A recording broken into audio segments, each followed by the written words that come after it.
ರೈತರು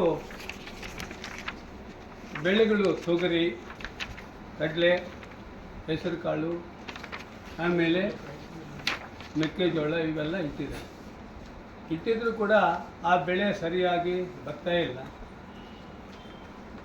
ಅಲ್ಲಿ ಸುಮಾರು ಒಂದು 150 ಎಕರೆಗಳಲ್ಲಿ ಬೆಳೆ ನಷ್ಟ ಆಗಿದೆ ನಮ್ಮ ಕಸಬು ಹೋಬಳಿಯಲ್ಲಿ. ಆಮೇಲೆ ಇನ್ನೊಂದು ಏನಪ್ಪ ಅಂತಂದರೆ, ಆ ಬೆಳೆಗಳಿಗೆ ಹುಳ ಬೀಳ್ತಾ ಇದೆ. ಆ ಹುಳಕ್ಕೂ ಕೂಡ ನಾವು ಔಷಧಿ ತರಕ್ಕೆ ಹೋದರೆ ಆ ಔಷಧಿ ಕೂಡ ಸರಿಯಾಗಿ ಸಮರ್ಪಕವಾಗಿ ನಮಗೆ ಕೊಡ್ತಾ ಇಲ್ಲ ಅಂಗಡಿಯಲ್ಲಿ. ಅದು ಕೂಡ ಮೋಸ ಮಾಡ್ತಾ ಇದೆ.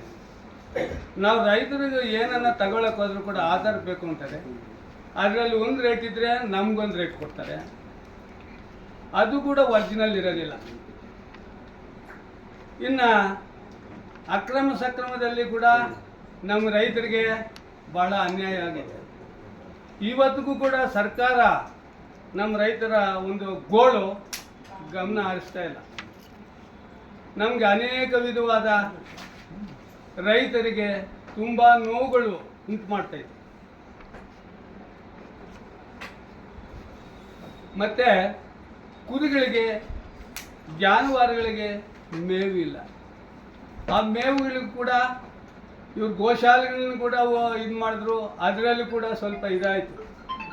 ಅದು ಕೂಡ ನಮ್ಗೆ ಸಮರ್ಪಕವಾಗಿ ಇದು ಮಾಡಲಿಲ್ಲ. ರೈತರಿಗೆ ಒಂದಲ್ಲ ಒಂದು ರೀತಿಯಲ್ಲಿ ತೊಂದರೆ ಮಾಡ್ತಾರೆ. ಸರ್ಕಾರದಿಂದ ನಮ್ಗೆ ಏನು ಕಿಂಚತ್ತೂ ಪ್ರಯೋಜನ ಇಲ್ಲ. ನಮ್ಮ ರೈತರ ಒಂದು ಗೋಳು ಸರ್ಕಾರ ಆಲಿಸ್ಬಿಟ್ಟು ನಮ್ಮ ರೈತರ ಒಂದು ಕಷ್ಟ ನಷ್ಟಗಳನ್ನು ಹೋಗಲಾಡಿಸ್ಬೇಕು ಅಂತ ಹೇಳಿ 2 ಮಾತುಗಳು ಆಡೋಕ್ಕೆ ಅವಕಾಶ ಕೊಟ್ಟಂತ ಖಾತೆ ಪಾಣಿ ಮಾಡಿಸೋದು ಕರ್ನಾಟಕ ಗ್ರಾಮೀಣ ಬ್ಯಾಂಕಿಂದು, ಮತ್ತು ಇದು ಬೆಳೆ ಸಮೀಕ್ಷೆ ಸರಿಯಾಗಿ ನಡೀತಿಲ್ಲ. ಅದಕ್ಕಾಗಿ ನಾವು ಪ್ರೆಸ್ ಮೀಟ್ಗೆ ಇದೆಲ್ಲರಿಗೂ ಕರೆದಿದ್ದೀವಿ. ಕೊರಟಗೆರೆ ಮತ್ತು ಪಾವಗಡ ಮತ್ತು ಮಧುಗಿರಿ, ಕೊರಟಗೆರೆ, ಸಿರಾ ಎಲ್ಲ ತುಂಬ ಬೆಳೆ ಎಲ್ಲ ಹಾನಿಯಾಗಿದೆ. ಅದನ್ನು ಕುರಿತು ನಮ್ಮ ಜಿಲ್ಲಾಧ್ಯಕ್ಷರು ಮತ್ತು ತಾಲೂಕು ಎಲ್ಲ ನಮ್ಮ ಇದ್ರ ಮುಖಾಂತರ ನಾವು ಈ ಪ್ರೆಸ್ ಮೀಟ್ ಕರೆದು ಇವೆಲ್ಲ ಪ್ರಸ್ತಾವನೆ ಮಾಡಬೇಕು. ಮತ್ತು ಬೆಳೆ ನಷ್ಟಿತ್ತು, ಹಾನಿಯಾಗಿರೋದು, ಮತ್ತು ಬೊಗರುಕುಂದು ಏನು ಕೆಲಸ ನಡೀತಾ ಇಲ್ಲ. ಸುಮಾರು 53-57 ಅರ್ಜಿ ಹಾಕಿರೋರು ಸುಮಾರು 40-50 ವರ್ಷದಿಂದ ಸಾಗುವಳಿ ಮಾಡ್ತಾಯಿದ್ರು. ಬೊಗರುಕಿನಲ್ಲಿ ಕಮಿಟಿಯಲ್ಲಿ ಇಕ್ಕ ಇಲ್ಲ, ಅವ್ರನ್ನ ಕರೆದೂ ಇಲ್ಲ, ಮಾತಾಡೋ ಇಲ್ಲ. ಅವ್ರನ್ನ ಸುಮಾರು 57 400 ಅರ್ಜಿ ಹಾಕಿದ್ದಾರೆ, 4000 ಅರ್ಜಿ ಹಾಕಿದ್ದಾರೆ.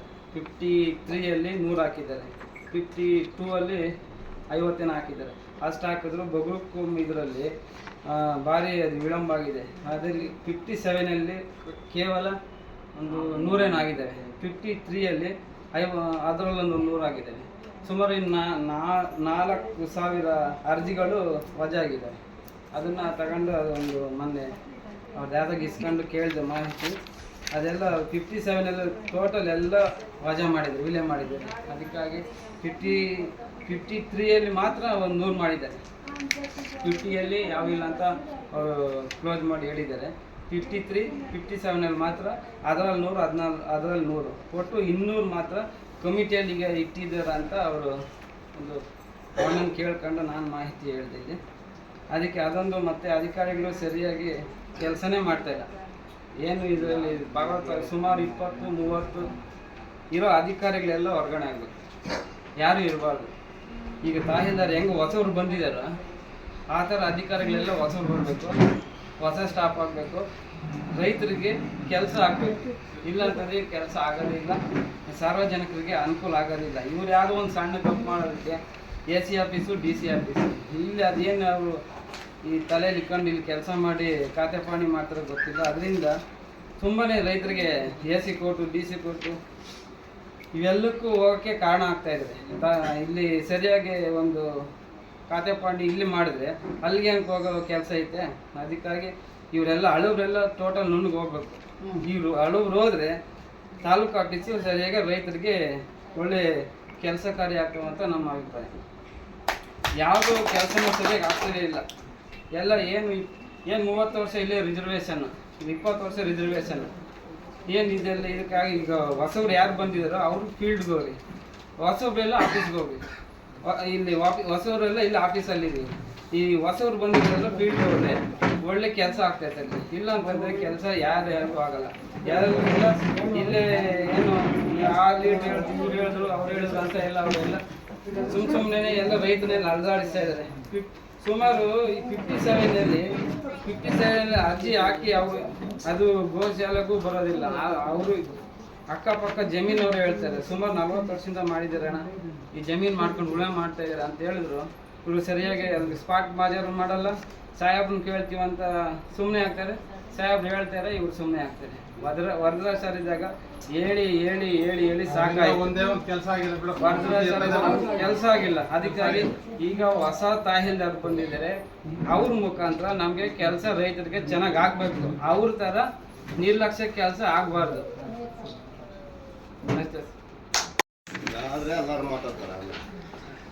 ಪಾವಗಡ ತಾಲೂಕಿನ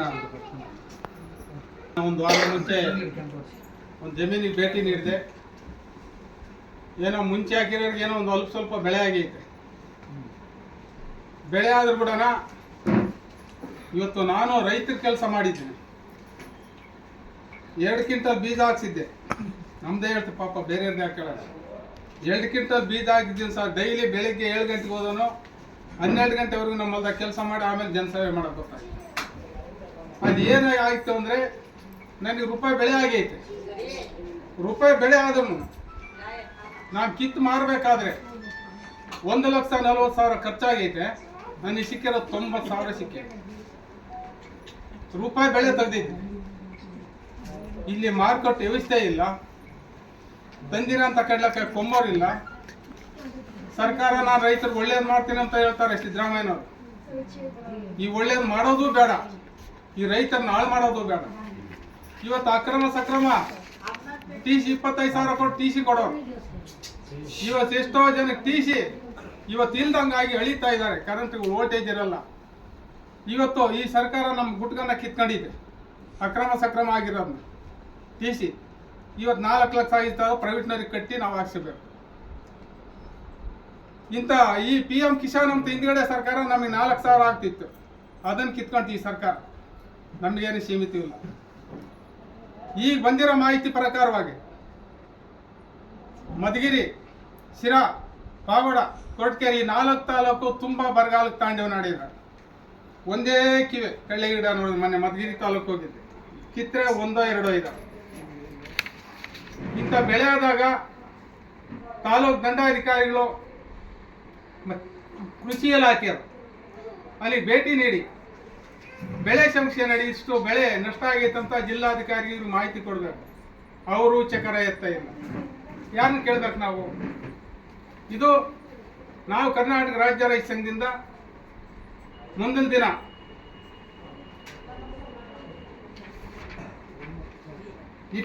ರಂದು ಇಡೀ ತಾಲೂಕನ್ನು ದೊಡ್ಡದೊಂದು ಪ್ರತಿಭಟನೆ ಮಾಡಿ ಎಲ್ಲ ಹೋಬಳಿಗೆ ಮಾಹಿತಿ ಮುಟ್ಟಿಸಿ, ಇಲ್ಲಿ ಅಕ್ರಮ ಚಕ್ರಮಕ್ಕೆ ಗೊಲ್ಲುಂಕುಂಟೆ ಅರ್ಜಿ ಹಾಕಿದ್ದಾರೆ. ಖಾತೆ ಪಾಣಿ ಆಗೈತೆ, ಅವ್ರಿಗೆ ಅನುಭವದಲ್ಲಿ ಇದ್ದಾರೆ, ಮನೆ ಐತೆ, ಎಲ್ಲ ಸ್ವಾಧೀನ ಐತೆ. ಇವತ್ತು ಅದನ್ನು ಮಾಡಬೇಕಾದ್ರೆ AC ಆಫೀಸಿಗೆ ಕಳ್ತಾರೆ. AC ಇಲ್ಲಿ ಆಗಲ್ಲಪ್ಪ, ತಾಲೂಕು ಆಫೀಸ್ ಅಂತ AC ಅವ್ರು ಹೇಳ್ತಾರೆ. ನಮ್ಮನ್ನು ಅಲ್ಲಿಗೆ ಇಲ್ಲಿಗೆ ಅಳೆದಾಡಿಸ್ತಾ ಇದ್ದಾರೆ. ಇಲ್ಲಿ Badnur survey number 193 survey number sir. ಅಲ್ಲಿ ಏನೋ AC ಆಫೀಸ್ನಾಗೂ ನೋಡಿದ್ದೀನಿ, ಅವ್ರ ಕೆಲಸ ಸರಿ ಇಲ್ಲ. ಅಲ್ಲಿ ತಂದು ಕೊಡ್ತೀವಿ ಅಂತಾರೆ, ಅಲ್ಲಿ ನೋಡಿದ್ರೆ ಎಲ್ಲ ಕೊಯ್ಲೆ ಕಳೆದುಬಿಟ್ಟಾರೆ. ಮೊನ್ನೆ ಇಲ್ಲಿಗೆ ತಗೊಬಂದು ತಹಸೀಲ್ದಾರ್ ಹತ್ರ ಮಾಹಿತಿ ಕೇಳಿದರೆ ಒಳ್ಳೆ ಹಸನಾದ ಭೂಮಿ, ಯಾರೋ ಹಿಂದ್ಗಡೆ ಸೆಕ್ರೆಟರಿ ಅಂತ ಯಾರೋ ಗಿರೀಶ್ ಅವ್ರು ಯಾರೋ ಹಿಂದ್ಗಡೆ ಇದ್ದವ್ರಿಗೆ ಅಲ್ಲಿ 24 ಎಕರೆ ಐತೆ. ಅಲ್ಲಿ ಬಿ ಖರಾಬ್ ಅಂತ ತೋರಿಸಿದ್ದಾರೆ. ಇಂಥವ್ರಿಗೆ ಮಾಡೋದು ಬಿ ಖರಾಬ್ ಅಂತ ತೋರೋದು. ಯಾರೋ ನಮ್ಮ ಮಗಳಾಗ ಒಬ್ಬ ಪ್ರಭಾವಿ ನಾಯಕ ಬಂದು ಅವನಿಗೆ ಬರೆಯೋದು. ಈ ಸೆಕ್ರೆಟರಿಗಳು 20-30 ವರ್ಷ ಇಲ್ಲಿ ಕೆಲಸ ಮಾಡಿ ನಮ್ಮ ರೈತ ಸಂಘಕ್ಕೆ ಏನು ಒಳ್ಳೇದು ಮಾಡಿಲ್ಲ ಅವರು. ಇವರೆಲ್ಲ ಖಾಲಿ ಆಗಬೇಕು. ಮತ್ತೆ ಹೊಸಬರಿಗೆ ಏನೋ ಬಂದೇ ಇದ್ದಾರೆ ಹುಡುಗರು ಸ್ಟಾರ್ಟಿಂಗ್ ಸ್ಟೇಜಿಗೆ ಹೋಗಿ ಅಲ್ಲಿ GPS ಮಾಡಿ ಅವರಿಗೆ ಖಾತೆ ಪಾಣಿ ಮಾಡಿಕೊಡ್ಬೇಕು. ಇಲ್ಲಿ ಕಡಿಮೆ ನಡೀತಾಗ ಏನು ಮಾಡಿದ್ದಾರೆ, 10 ಜನಕ್ಕೆ ಅರ್ಜಿ ಹಾಕಿದ್ದಾರೆ, 5 ಜನಕ್ಕೆ ಮಾಡಿ 5 ಜನ ಅಲ್ಲೇ ಬಿಟ್ಕೊಂಡವ್ರೆ. ನೋಡಿ ಸೆಕ್ರೆಟರಿ ಕಾನೂನು ವ್ಯವಸ್ಥೆ ಹೆಂಗೈತೆ. ಈ ಸೆಕ್ರೆಟರಿ ಚೇಂಜ್ ಮಾಡೋವರೆಗೂ ನಾವು ನಿರಂತರ ಧರಣಿ ಮುಂದುವರಿಸ್ತೀವಿ. ಯಾಕೆಂದರೆ ಭಾಳ ಚೆನ್ನಾಗಿ ಇಲ್ಲಿ ರೈತರ ಹತ್ರ ಮೇದಿವು ಇಲ್ಲಿ ಚೆನ್ನಾಗಿ ಒಂದು ಕಂಡ ಬಂದೈತೆ ಅವರಿಗೆ. ನಿಮ್ಮ ಕಬ್ಬನ್ನು ತೆಗಿಬೇಕಾದ್ರೆ ಇನ್ಯಾರಿಂದ ಸಾಧ್ಯವೇ ಇಲ್ಲ. 20 ವರ್ಷ ಯಾರು ಇಲ್ಲಿ ಕೆಲಸ ಮಾಡಿದ್ರೋ ನೀವೆಲ್ಲ ಎತ್ಕೊಂಡು ನೀವು ಗಂಟು ಮುಟ್ಟೆ ಕಟ್ಟಬೇಕು. ಯಾರು ಈಗ ಹೊಸ ಬಂದಿದ್ದಾರೋ ಹುಡುಗರು ನಾವು ಅವ್ರು ಹಿಡ್ಕೊಂಡು ನಾವು ಕೆಲಸ ಮಾಡಿಸ್ತೀವಿ. ಈಗ ತಹಸೀಲ್ದಾರ್ ಬಂದಿದ್ದಾರೆ, ಮೊನ್ನೆ ಮಾತಾಡಿ ಸಬ್ಜೆಕ್ಟ್ ಸರ್ ಈ ಥರ ಆಗಿಲ್ಲ ಅಂದರೆ ಪೂಜಾರಪ್ಪರೇ ಅಲ್ಲೇ ಒಂದು GPS ಫೋಟೋ ಮಾಡಬೇಕು ಅಂದರು. ಆಯ್ತು, ಅದು ಒಂದು ಮಾತು ಕೇಳೋಣ. ನಾವು ನಿರಂತರ ಧರಣಿ ಮಾಡಿದಾಗ ಯಾವ್ಯಾವ ಇಲ್ಲಿ ಕಂಪ್ಲೇಂಟ್ ಬರ್ತಾವೋ ನಾವೇ ರೈತ ಸಂಘದವ್ರು ಹೋಗಿ GPS ಮಾಡಬೇಕಾಯ್ತು. ಯಾವುದೇ ರೈತನಿಗೆ ಅನ್ಯಾಯ ಆಗಬಾರ್ದು. ನಮ್ಮ ಕರ್ನಾಟಕ ರಾಜ್ಯ ರೈತ ಸಂಘದಲ್ಲಿ ಕಾಂಗ್ರೆಸ್ ಪಕ್ಷನವರು ಇದ್ದಾರೆ, JDS ಪಕ್ಷ ಇದ್ದಾರೆ, BJP ಪಕ್ಷದವರು ಇದ್ದಾರೆ, ಇಂಡಿಪೆಂಡೆಂಟ್ನವರು ಇದ್ದಾರೆ. ಎಲ್ಲರಿಗೂ ಒಂದೇ ನ್ಯಾಯ ಆಗಿರ್ಬೇಕು. ಎಂಟಾಪುರದ್ದು ನಮ್ಮ ಚೀನಪ್ಪ ಅವ್ರು ಸುದ್ದಿ ಮಾಡಿ ಹೊಲ್ದಾಕೆ ಬಂದು ಸಾಕಾಗೈತೆ. ಇವತ್ತಿನವ್ರು ಹಿಂದ್ಗಡೆ ತಹಸೀಲ್ದಾರ್ ಮಾಡ್ತೀನಿ ಅಂತ ಇವತ್ತಿನವ್ರಿಗೆ ಅಲ್ಲಿ ನ್ಯಾಯ ಸಿಕ್ಕಿಲ್ಲ. ಯಾರು ಇದು ಕೊನೆ? 20-40 ವರ್ಷ ಸರ್ವಿಸ್ ಮಾಡಿರೋ ಭೂಮಿ ಇವ್ರು ಹೋಗಿ ಗ್ರಾಮ ಪಂಚಾಯತಿಗೆ ಬರೆದು ಬಿಟ್ಟವ್ರೆ. ಇದೇನ ರಾಜಕೀಯ ಮಾಡೋದು? ಇಂಥದ್ದೆಲ್ಲ ರಾಜಕೀಯ ಮಾಡೋದು. ಬಡವ್ರ ಕಡೆ ನ್ಯಾಯ ನಿಂತು ಮಾಡಿದ್ರೆ ನಾಳೆ ತಾರೆ 10 ಜನ ನಿನ್ನಿಂದ ಬರ್ತಾರೆ.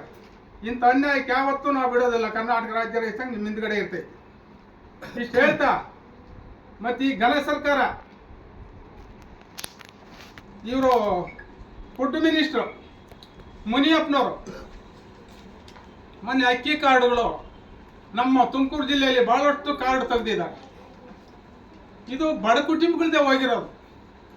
ಚೆನ್ನಾಗಿರೋರು ಒಯ್ದ ಕಾರ್ಡು, ಬಡ ಕುಟುಂಬರವ್ರು ತೆಗ್ದ ಇದ್ದಾರೆ ಕಾರ್ಡು.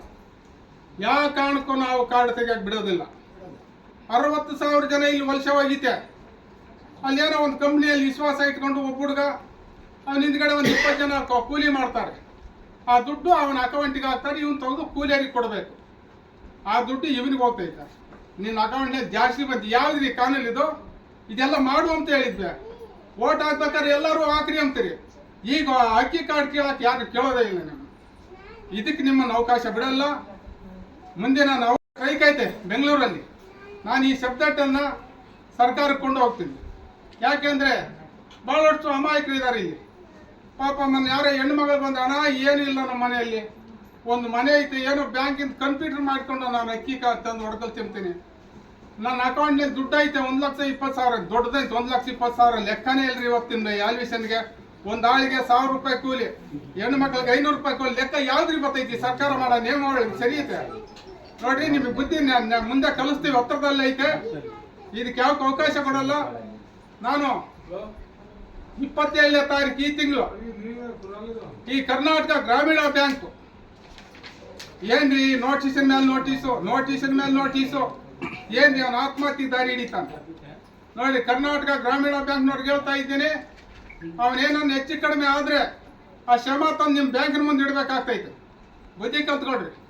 2020ರಲ್ಲಿ SBIನಲ್ಲಿ ಲಕ್ಷಕ್ಕೆ 10,000 ಕಟ್ಟಿ ಮನ್ನಾ ಮಾಡಿಸಿದ್ದ. ನಾವು ಲಕ್ಷಾಂತರ ಜನ ಸಾಲ ಮನ್ನಾ ಆಗೋಯ್ತು.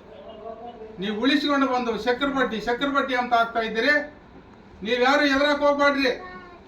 ನೋಟಿಸ್ ಕಳಿಸ್ಲಿ ಅವರು, ಎದುರ್ಬೇಡ್ರಿ. ರೈತ ಸಂಘ ನಿಮ್ಮ ಹಿಂದ್ಗಡೆ ಐತೆ. ಧೈರ್ಯ ಮಾತಾಡ್ರಿ. ಹೆಗಲ ಮೇಲೆ ಶಾಲ ಹಾಕೊಂಡು ಆಟಾಡ್ರಿ. ಮುಂದೆ ನಿಮಗೆ ಬುದ್ಧಿ ಯಾವ ಥರ ಕಲಿಸ್ಬೇಕು. ನಾವು ರೈತ ಸಂಘದಿಂದ ಸಿದ್ಧವಾಗಿ ನಿಂತಿರ್ತೀವಿ. ಪಾವಗಡ ತಾಲೂಕು ಎಲ್ಲ ಪ್ರಗತಿಪರ ಸಂಘ, ಕರ್ನಾಟಕ ರಾಜ್ಯ ರೈತ ಸಂಘ ಎಲ್ಲ ನಾವು ಒಕ್ಕೂಟ ಆಗಿ ನಾವು ಅಣ್ಣ ತಮ್ಮಗಳಿದ್ದಂಗೆ. ಆದ್ದರಿಂದ ಒಂದು ದೊಡ್ಡ ಮಟ್ಟಕ್ಕೆ ಒಂದು ಹೋರಾಟ ಮಾಡಬೇಕಂತ ಹೇಳಿ ನಮ್ಮ ಪಾವಗಡ ತಾಲೂಕಿನ ನಮ್ಮ ತುಮಕೂರು ಜಿಲ್ಲೆ ಸಮಸ್ಯೆಯನ್ನು ಎಲ್ಲ ಇಟ್ಕೊಂಡು ಇವತ್ತಿಲ್ಲಿ ನಮ್ಮ ಮಾಧ್ಯಮದವ್ರ ಮುಂದೆ ಮತ್ತು ನಮ್ಮ EDOದವ್ರ ಮುಂದೆ ಈ 2 ಮಾತುಗಳ ಕಡೆ ಸೆಕ್ರೆಟ್ರು ಸೋಲಾರಿನ ಬಗ್ಗೆ ನಾವು AC ಒಂದು ಇದು ಬಂದಿತ್ತು. ತಾಲೂಕು ದಂಡಾಧಿಕಾರಿ ವರದರಾಜ್ ಇದ್ದವಾಗ ಅವ್ರಿಗೆ ಒಂದು ಮನವಿ ಪತ್ರ ಕೂಡ ಕೊಟ್ವಿ. ಆದರೆ ಈ ಸೆಕ್ರೆಟರಿಗಳು ಹಿಂದ್ಗಡೆ ಇದ್ದ ತಹಸೀಲ್ದಾರರು ಸಿವಿಲ್ ನ್ಯಾಯಾಲಯದಲ್ಲಿ ಮಾಡೋಕ್ಕೆ ಯಾವುದೇ ಒಂದು ರೈಟ್ಸ್ ಇರಲ್ಲ ಅವರಿಗೆ. ಆದರೂ ಇಂಟುರಾಯಿನ್ ಪಲ್ಲಿದು ಒಂದು ಏಕಾಏಕಿ ಸೋಲಾರ್ನಲ್ಲಿ ಕೇಸ್ ನಡೀತಾ ಇದ್ರು ಕೂಡ ಖಾತೆ ಪಾಣಿ ಮಾಡ್ತಾರೆ. ಇವತ್ತು ಸೋಲಾರ್ಗೆ 40,000-50,000 ಜನ ವಲಸೆ ಹೋಗಿದ್ದಾರೆ. ಇವತ್ತು 2,400 ಎಕರೆ ಅಂತ ದೊಡ್ಡ ಮಟ್ಟದಲ್ಲಿ ಟಿವಿನಲ್ಲಿ ತೋರಿಸ್ತಾರೆ. ಆದರೆ ಇಲ್ಲಿ ತಾಲೂಕಿನವ್ರು ಯಾರು ಹೋಗಿಲ್ಲ ಸೋಲಾರಿಗೆ. ಈ ತಾಲೂಕಿನಿಂದ ಕನಿಷ್ಠ 20-30,000 ಜನ ಸೋಲಾರ್ ತಗೋಬೇಕು. ಅದು ಕೂಡ ನಾವು 27ನೇ ತಾರೀಕು ಧರಣಿ ಇಕ್ಕಿ ಆ ಸೋಲಾರ್ ಕಂಪ್ನಿಯವ್ರು ಬರೋವರೆಗೂ ನಾವು ಧರಣಿ ಎತ್ತಲ್ಲ ಅಂತ ಹೇಳಿ ನಾವು ಮಾಧ್ಯಮದವ್ರನ್ನ ಪ್ರಯತ್ನ ಮಾಡಿ. ಇಲ್ಲಿ ಪತ್ರಿಕಾಗೋಷ್ಠಿ ಕರೆದಿರೋ ವಿಚಾರನೇ ಬೇರೆ, ನೀವ್ ಹೇಳಿರೋ ವಿಚಾರನೇ ಬೇರೆ. ಇಲ್ಲ ಅಲ್ಲ, ಅದು ಸುಮ್ಮನೆ ಎಮರ್ಜೆನ್ಸಿಗೆ ಹಾಕಿದ್ವು ಅದನ್ನ. ಎಮರ್ಜೆನ್ಸಿಗೆ ಅದೇ ಏಷ್ಯಾದಲ್ಲೇ ಅತಿ ದೊಡ್ಡ ಸೋಲಾರ್ ಪಾರ್ಕ್ ಅಂತ ಇದೆ ಹೇಳ್ಬಿಟ್ಟು, ಏಷ್ಯಾ ಖಂಡದಲ್ಲೇ ತುಂಬಾ ಅತಿ ದೊಡ್ಡದು ಅಂತ ಹೇಳ್ಬಿಟ್ಟು ಜಗತ್ ಜಾಹೀರಾತಾಗಿದೆ. ನಮ್ಮ ತಾಲೂಕಿನಲ್ಲಿರ್ತಕ್ಕಂಥ ರೈತರಿಗೆ ನೀವು ಎಷ್ಟರ ಮಟ್ಟಿಗೆ ಅವ್ರಿಗೆ ಸಮರ್ಪಕವಾಗಿ ವಿದ್ಯುತ್ನ ಸಂಪೂರ್ಣವಾಗಿ 24 ಗಂಟೆ ಕೊಡಬೇಕು ಅಂತ ಹೇಳ್ಬಿಟ್ಟು ನೀವು ಹೋರಾಟ ಮಾಡಿದ್ದೀರಾ, ಅದ್ರ ಬಗ್ಗೆ ನಿಮ್ಮ ಸಮಜಾಯಿಷಿ ಕೊಡಿ. ಆಮೇಲೆ ಬಗರುಕುಮ್ಮು ಈಗ ಇತ್ಯಾದಿ ನಾವು ಇತ್ಯಾದಿ 16 ಗಂಟೆ ಕೊಡ್ರಿ ಅಂತ 8 ಗಂಟೆ ಕೊಡ್ರಿ ಅಂತ ಹೇಳಿದ್ವಿ. ಆದ್ರೆ ಅವ್ರು ಯಾವ ತರ ಹೇಳಿದ್ದೀರಾ? ಮೌಖಿಕವಾಗಿ ಹೇಳಿದ್ದೀರಾ ಹಾ, ಅಥವಾ ನಿಮ್ಮ ಇದರಿಂದ ಹೋರಾಟಗಳ ಮುಖಾಂತರ ಏನಾದ್ರು ಹೋರಾಟದ ಹೇಳಿದ್ದೀರಾ? ಮುಖಾಂತರ ಹೇಳಿದ್ವಿ. ನಾವೇನು ಅವ್ರ ಹತ್ರ ಹೋಗಿ ನಮ್ಗೆ ಇಷ್ಟು ಸರ್ಕಾರದ ಆದೇಶ ಏನೈತೆ ಅದೇ ಕೊಡ್ತಾ ಇದ್ದಾರೆ ಅವ್ರು. ಕೊಡ್ಲಿ, ಮುಂದೆ ನಮಗೆ ಏನೋ ಅಂತ ಪರಿಸ್ಥಿತಿ ಬಂದಾಗ ಎತ್ತರ ಮಾಡ್ಬೇಕು ಅಂತ ಹೋರಾಟಕ್ಕೆ ಇಳಿತೀವಿ. ದಿನ ಹೋರಾಟ ಮಾಡ್ತೀರಾ? ಹಾ, ಮಾಡೇ ಮಾಡ್ತೀವಿ. ರೈತ ಸಂಘ ಯಾವ್ದೋ ಮಾಡೇ ಮಾಡ್ತೀವಿ. ಒಬ್ರು ಮಾತಾಡ್ರಿ. ಇವಾಗ ಏನೋ ಮಾರ್ಕ್ ಮೀಟರ್ ಹಾಕ್ತೀವಿ ಅಂತ ಬಂದ ಇದಾರೆ. ಯಾರು ಹಾಕ್ಸಕ್ ಹೋಗ್ಬೇಡ್ರಿ ಅವ್ರನ್ನ, ಯಾರು ಹಾಕ್ಸಕ್ ಹೋಗ್ಬೇಡಿ, ಕಿತ್ತು ಹಸ್ಬಿಡ್ರಿ ಅವ್ನ. ಕನ್ವೆನಳಿಗೆ ಹಾಕಕ್ ಹೋಗಿದ್ರಂತೆ. ನಾನೇ ಹೇಳಿ ಅವ್ರಿಗೆ ವಾಪಸ್ ಕಳ್ಸಿದ್ದೆ. ಯಾವುದೇ ಕಾರಣಕ್ಕೂ ಆಗ್ಬಾರ್ದು ಅಷ್ಟೇ. ಆಯ್ತು, ಈಗ ಒಟ್ಟಾರೆ ನೀವು ಇಲ್ಲಿ ಪತ್ರಿಕಾಗೋಷ್ಠಿ ಕರೆದಿರೋದು ಅಧಿಕಾರಿಗಳು, ಉನ್ನತ ಮಟ್ಟದ ಅಧಿಕಾರಿಗಳು ಹಳಬ್ರು ಯಾರು ಇರಬಾರ್ದು, ಅವರು ಇಲ್ಲಿ ಇರಬಾರ್ದು ಅನ್ನೋ ಇನ್ನೊಂದು ಒಂದು ಥರ ಹೇಳ್ತೀನಿ, ಅದನ್ನ ನೀವು ಹಳಬ್ರು ಗೆರಾವ್ ಯಾರು ಮಾಡ್ತಾ ಇರ್ಲೇಬಾರ್ದು. ಇದ್ದೀರಾ, ಗೆರಾವ್ ಮಾಡ್ತಾ ಇದ್ದೀರಾ ಹಾ, ಅಷ್ಟೇ. ಅಧಿಕಾರಿಗಳಿಗೆ. ಇಷ್ಟೇ ಅಲ್ವಾ ನಿಮ್ಮ ಪತ್ರಿಕಾ? ಅಷ್ಟೋ ಮತ್ತೆ ಇದು ಖಾತೆ ಪಾಣಿ ಭಾಗಕ್ಕೆ ಅಕ್ರಮ ಸಕ್ರಮದ್ದು ಅದ್ ಮಾಡ್ಬೇಕಲ್ಲ. ಇಷ್ಟೇ ಅಲ್ವಾ? ಹಾ, ಅದೇ ಅಷ್ಟೇ ಅಲ್ಲ. ಇನ್ನೊಬ್ಬ ಸಾಲ ಮನ್ನದ್ದು ಹೊರಬೀಳಿದ ತಾಲೂಕು 4 ಘೋಷಣೆ ತಾಲೂಕು ಮಾಡಿದ್ರಲ್ಲ ತೋರಿಸ್ಬೇಕಲ್ಲ. ಸರ್ಕಾರ ಇದಾರಲ್ಲ. ಅಷ್ಟೇ. ಎಲ್ಲ ಅಲ್ಲ, ಆಗ್ಬೇಕು. ನಿಮ್ಮ ಆರೋಪ ಇರೋದು ಇವಾಗ ಇಷ್ಟೇ ಅಲ್ವಾ? ಅಷ್ಟೇ, ನಾನು ಏನು ಮಾತಾಡಿದ್ರೆ 15-20 ವರ್ಷಗಳಿಂದ ಯಾರಿದ್ದಾರೆ ಇಲ್ಲಿ ಸರ್ಕಾರಿ ಅಧಿಕಾರಿಗಳು, ಅವರು ಈ ತಾಲೂಕಿನಿಂದ ಆಚೆ ಹೋಗ್ಬೇಕು ಅನ್ನೋದು ನಿಮ್ದೊಂದು ಹೋರಾಟ. ರೈತರಿಗೆ ನ್ಯಾಯ ಸಿಕ್ಬೇಕು. ಅವ್ನು ಹೋಗ್ತಾನೆ ಬಿಡ್ತಾನೆ, ನಮ್ಗೆ ಬೇಕಿಲ್ಲ ಅವನು. ನಾನು ಹಿಂದ್ಗಡೆ 20 ವರ್ಷದಿಂದ ಇದಾನಲ್ಲ, ಅವನಿಗೆ ಏನು ಬರ್ಕೊಟ್ಟಿಲ್ಲ ನಾವಿಲ್ಲಿ. ನಿನ್ನಿಂದ ಏನೋ ಅವಶ್ಯಕತೆ ಇಲ್ಲ ನಮ್ಗೆ. ನೀನ್ 16 ಜನ ಕೆಲಸ ಮಾಡಿದ್ರೆ ನಾವು ಇರುವಂತಿದ್ವಿ, ನೀನ್ ಮಾಡಿಲ್ವಲ್ಲ ಇಲ್ಲಿ. ಅದನ್ನ ಸರ್ಕಾರಕ್ಕೆ ನೀವು ಹಾ, ಎಚ್ಚರಿಕೆ ಕೊಡ್ತಾ ಇದ್ದೀರಾ? ಲಂಚ ಅಥವಾ ಶಾಸಕರಿಗೆ ಎಚ್ಚರಿಕೆ ಕೊಡ್ತಾ ಇದ್ದೀರಾ? ಅಧಿಕಾರಿಗಳು ಆಯ್ತು, ಅದನ್ನ ಕೊಟ್ಬಿಟ್ಟು ನಮ್ಗೊಂದು ಇದನ್ನ ಕೊಡಿ. ಲಂಚ ಕೊಟ್ರೆ ಬೇಗ ಆಗುತ್ತೆ, ಇಲ್ಲ ಅಂದ್ರೆ ಇಲ್ಲ. ಎಲ್ಲ ಅಧಿಕಾರಿ ಈ ತಾಲೂಕಿನಲ್ಲಿ ಬಹುತೇಕ ಒಂದು ಕೃಷಿ ಮೇಲೆ ಆಧಾರ ಪಟ್ಟಿರ್ತಕ್ಕಂಥ ಜನ ಜಾಸ್ತಿ ಬದುಕ್ತಾ ಇರೋದು. ಈ ಮಧ್ಯೆ ಏನೋ ಸೋಲಾರ್ ಬಂದು ಸ್ವಲ್ಪ ಆ ಕಡೆ ನಾಗರಮಡಿಕೆ ಪ್ರದೇಶ ಮಾತ್ರ ಸ್ವಲ್ಪ ಹಂಗೆ ದುಡ್ಡು ನೋಡ್ತಾ ಇದೆ. ಅದು ಹೊರತುಪಡಿಸಿ ಇನ್ನೆಲ್ಲ ಹೋಬಳಿಗಳು ಕೂಡ ಸಂಪೂರ್ಣವಾಗಿ ಕೃಷಿ ಮೇಲೆ ಆಧಾರವಾಗಿರ್ತಕ್ಕಂತಹ ಹೋಬಳಿಗಳು. ಅಲ್ಲಿ ನಿವಸಿಸ್ತಾ ಇರೋ ಜನ ಎಲ್ಲ ಕೂಡ ಬಡತನದ ರೇಖೆಗಿಂತ ಕೆಳಗಿರೋರೇ ನಿವಸಿಸ್ತಾ ಇರೋದು. ಅದರಲ್ಲೂ ಸಹ 1 ಎಕರೆ 2 ಎಕರೆ 3 ಎಕರೆ 5 ಎಕರೆಗಿಂತ ಕಡಿಮೆ ಇರೋ ಸಣ್ಣ ಹಿಡುವಳಿದಾರರು ಜಾಸ್ತಿ ಇರುವಂತ ಈ 3 ಹೋಬಳಿಗಳಲ್ಲಿ ಇವಾಗ ಏನಾದ್ರೆ ಈ ಒಂದು ಬ್ಯಾಂಕುಗಳು ಅವ್ರಿಗೆ ಕೃಷಿ ಸಾಲ ಅಂತ ಕೊಟ್ಬಿಟ್ಟು ಇವತ್ತು ಆ ಬಡ್ಡಿಗೆ ಚಕ್ರ ಬಡ್ಡಿ ಹಾಕಿ ರೈತರ ಮೇಲೆ ಗೂಬೆ ಕೂರಿಸೋ ಒಂದು ಹುನ್ನಾರ ಮಾಡ್ತಾ ಇದೆ ಈ ಒಂದು ಬ್ಯಾಂಕುಗಳು. ಅದೇ ನಾವು ಪಕ್ಕದ ನ್ಯಾಷನಲೈಸ್ಡ್ ಬ್ಯಾಂಕ್ಸ್ಗೆ ಹೋಲಿಸ್ಕೊಂಡ್ರೆ ಪದೇ ಪದೇ ಕೇಳ್ತಕ್ಕಂಥ ಹೆಸರು ಬಂದ್ಬಿಟ್ಟು ಕರ್ನಾಟಕ ಗ್ರಾಮೀಣ ಬ್ಯಾಂಕ್. ಈ ಕರ್ನಾಟಕ ಗ್ರಾಮೀಣ ಬ್ಯಾಂಕ್ ಅವ್ರು ಏನ್ ಮಾಡ್ತಾರೆ, ಈ ನಡುವೆ ಬಂದಿರತಕ್ಕಂಥ ವ್ಯವಸ್ಥಾಪಕರು ಬೇಕಂತ ಹೇಳ್ಬಿಟ್ಟು ರೈತರಿಗೆ ಅವರ ಒಂದು ಪರ್ಸನಲ್ ನಂಬರ್ ಇಂದ ಫೋನ್ ಮಾಡಿ ಬೆದರಿಸುವಂತ ಒಂದು ಇದು ಮಾಡ್ತಾ ಇರೋರು. ಏನೋ ಅವ್ರನ್ನ ಭಯಭೀತರನ್ನುಗೊಳಿಸಿ ಇರೋ ಒಂದು ಹೆಂಡತಿ ಏನೋ ತಾಳಿ ಗೀಳಿ ತಗೊಂಡೋಗಿ ಮಾರಿ ಸಾಲ ಕಟ್ಟುವಂತ ಪರಿಸ್ಥಿತಿಗೆ ಅವ್ರನ್ನ ತಂದು ನಿಲ್ಲಿಸ್ತಾ ಇದ್ದಾರೆ ಇವತ್ತು. ಈ ಒಂದು ಸಭೆ, ಈ ವೇದಿಕೆ ಮುಖಾಂತರ ನಾನು ಹೇಳೋದೇನಂತಂದ್ರೆ, ನೀವು ಏನೇನು ಲೋನ್ ಮಾಡಿದಿರಾ, ಸ್ಟೇಟ್ ಗೌರ್ಮೆಂಟ್ ಇಂದ ನಿಮ್ಗೆ ಏನ್ ರಿಲೀಫ್ ಬಂದಿದೆ, ಸೆಂಟ್ರಲ್ ಗೌರ್ಮೆಂಟ್ ಇಂದ ನಿಮ್ಗೆ ಏನ್ ರಿಲೀಫ್ ಬಂದಿದೆ, ಎಲ್ಲಾ ಕೂಡ ಬ್ಯಾಂಕ್ಗಳು ನಿಮ್ಮ ಒಂದು ಕನ್ಸೈನ್ಸ್ಗೆ ಅಂದ್ರೆ ಒಂದು ನಿಮ್ಮ ಒಂದು ಇದಕ್ಕೆ ಬರ್ದಾಗೆ, ನಿಮ್ಮ ನಾಲೆಡ್ಜ್ಗೆ ಬರ್ದಾಗೆ ಅವ್ರವ್ರೆ ಒಳಗೊಳಗೆ ಅಡ್ಜಸ್ಟ್ಮೆಂಟ್ ಮಾಡಿಕೊಂಡು ಅದು ಹೋಗಿ ಕೂಡ ಇನ್ನು ಮಿಕ್ಕಿರೋ ಒಂದು ಸಾಲದ ಮೇಲೆ ಬಡ್ಡಿ, ಆ ಬಡ್ಡಿ ಮತ್ತೆ ಬಡ್ಡಿ ಸುಸ್ತಿ ಆದ ತಕ್ಷಣ ಚಕ್ರ ಬಡ್ಡಿ ಹಾಕಿ ಇವತ್ತೇನು 70,000 ತಗೊಂಡಿರೋ ರೈತಂಗೆ 3 ಲಕ್ಷ, 4 ಲಕ್ಷ ತಗೊಂಡಿರೋ ರೈತಂಗೆ 12 ಲಕ್ಷ, 10 ಲಕ್ಷ ತಗೊಂಡಿರೋ 30 ಲಕ್ಷ, ಈ ತರ ತೋರಿಸ್ತಾ ಇರೋ ಲೆಕ್ಕಾಚಾರಗಳು ನೋಡಿ. ಇವತ್ತು ರೈತನಿಗೆ 3 ಹೊತ್ತು 5 ಬೆರಳು ಬಾಯಲ್ಲಿ ಹೋಗೋದೇ ಕಷ್ಟ ಇರ್ತಕ್ಕಂತಹ ಒಂದು ಈ ಪರಿಸ್ಥಿತಿಯಲ್ಲಿ ಮಳೆ ಇಲ್ಲದೆ ಬೆಳೆ ಇಲ್ಲದೆ ಸುಮಾರು ರೈತರು ಆತ್ಮಹತ್ಯೆ ಮಾಡ್ಕೊಳ್ಳೋದನ್ನ ನಾವು ನೋಡ್ತಾ ಇದ್ದೀವಿ.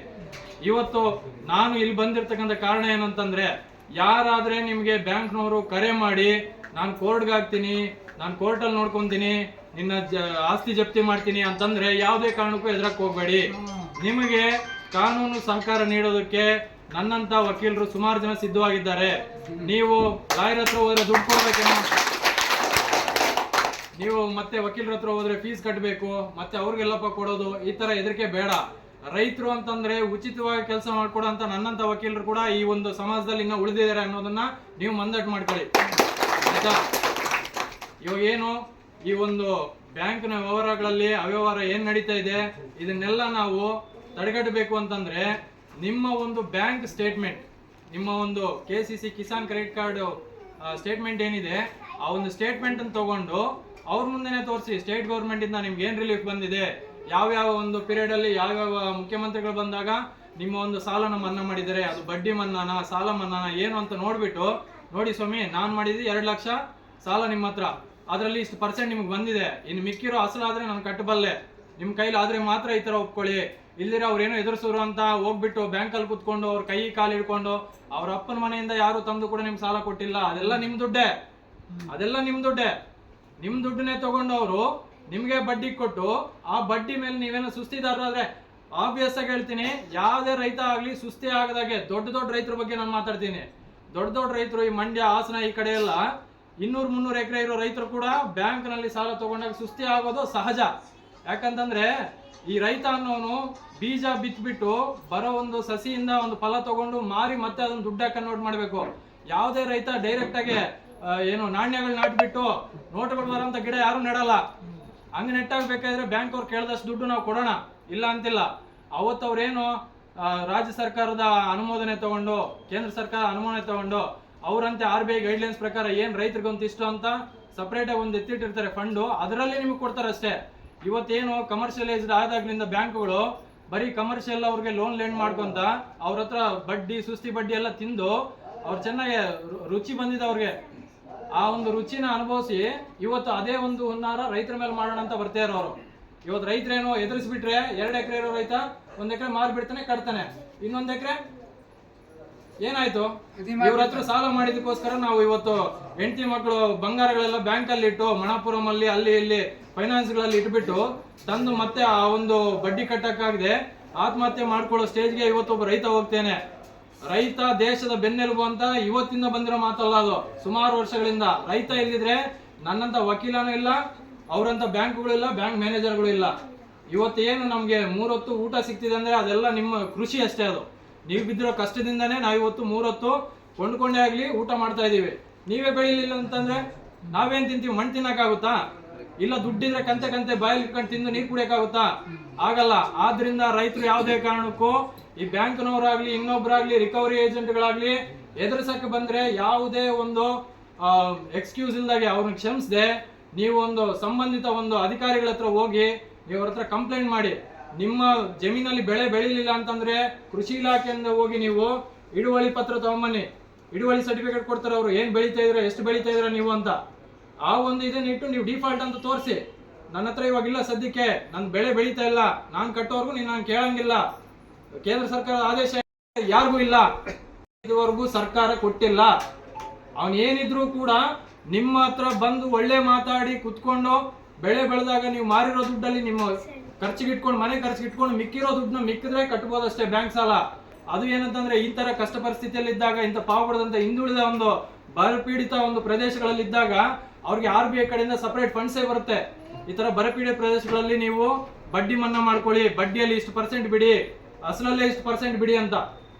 ಮೊನ್ನೆ ನಾವು ನ್ಯಾಯಾಲಯದಲ್ಲಿ ಲೋಕದಾಲತ್ ಹಮ್ಮಿಕೊಂಡಾಗ ಕೇಂದ್ರ ಸರ್ಕಾರದಿಂದ ಅದು ನಡೆಯುತ್ತೆ ಪ್ರತಿ 3 ತಿಂಗಳಿಗೊಂದ್ಸಲ. ಅಲ್ಲಿ SBI ಬ್ಯಾಂಕ್ನವರು, ಈ ಬ್ಯಾಂಕ್ ಆಫ್ ಬರೋಡಾ ಬ್ಯಾಂಕ್ನವರು 1 ಲಕ್ಷ ತಗೊಂಡಿರೋ ಹತ್ರ 5,000ದಿಂದ ಕಟ್ಸ್ಕೊಂಡಿದ್ದಾರೆ. 1 ಲಕ್ಷಕ್ಕೆ 5,000 ಅಸಲು, ಬಡ್ಡಿ ಎಲ್ಲ ಹೇಳ್ತಿರೋದು. 1 ಲಕ್ಷ ಸಾಲ ಮಾಡಿದ್ರೆ 5,000 ಮಾತ್ರ ಕಟ್ಸ್ಕೊಂಡು ಅದನ್ನ ಮನ್ನಾ ಮಾಡ್ತಾ ಇದಾರೆ. ಈ ಒಂದು ಕೆಲಸನ ಬ್ಯಾಂಕ್ ಅಲ್ಲಿ ಇವಾಗ ಅರ್ಧಕ್ಕರ್ಧ ಕಟ್ಟಿಸ್ಕೊಂತಾ ಇದ್ದಾರೆ. ಬಟ್ ಈ ನೀವು OTS ಸ್ಕೀಮ್ ಅಂತ ಒನ್ ಟೈಮ್ ಸೆಟಲ್ಮೆಂಟ್ ಸ್ಕೀಮ್ ಅಂತ ಇರುತ್ತೆ. ಒನ್ ಟೈಮ್ ಸೆಟಲ್ಮೆಂಟ್ ಸ್ಕೀಮ್ ಯಾವ್ದಾವ್ದಕ್ಕೆ ಅಪ್ಲೈ ಆಗುತ್ತೆ? ನ್ಯಾಷನಲೈಸ್ಡ್ ಬ್ಯಾಂಕು, ಈ ತರ ಅಗ್ರಿಕಲ್ಚರ್ ಬೇಸ್ಡ್ ನಾಬಾರ್ಡ್ ಅಂಡರ್ ಕೆಲಸ ಮಾಡೋ ಬ್ಯಾಂಕ್ಗಳಿಗೆಲ್ಲ OTS ಸ್ಕೀಮ್ ಅಪ್ಲೈ ಆಗುತ್ತೆ. ಒನ್ ಟೈಮ್ ಸೆಟಲ್ಮೆಂಟ್ ಅಂತ. ನಾನು ಹೇಳಿದ್ದೆ ವೇದ, ಹೋಗ್ಬಿಟ್ಟು ನಾನು ಸ್ವಾಮಿ 5 ಲಕ್ಷ ಸಾಲ ಇದೆ, 3 ಲಕ್ಷ ಇವಾಗ ಕಟ್ತೀನಿ, ನೀವು ಮನ್ನಾ ಮಾಡ್ತೀರಾ? ಅಧಿಕಾರ ಅವರಲ್ಲಿ ಇರುತ್ತೆ. ಅದನ್ನ ಇವರು ದುರುಪಯೋಗ ಪಡಿಸ್ಕೊಂತ ಇದಾರೆ. ಏನು ಅವ್ರ ಸ್ವಲಾಭಕ್ಕಾಗಿ.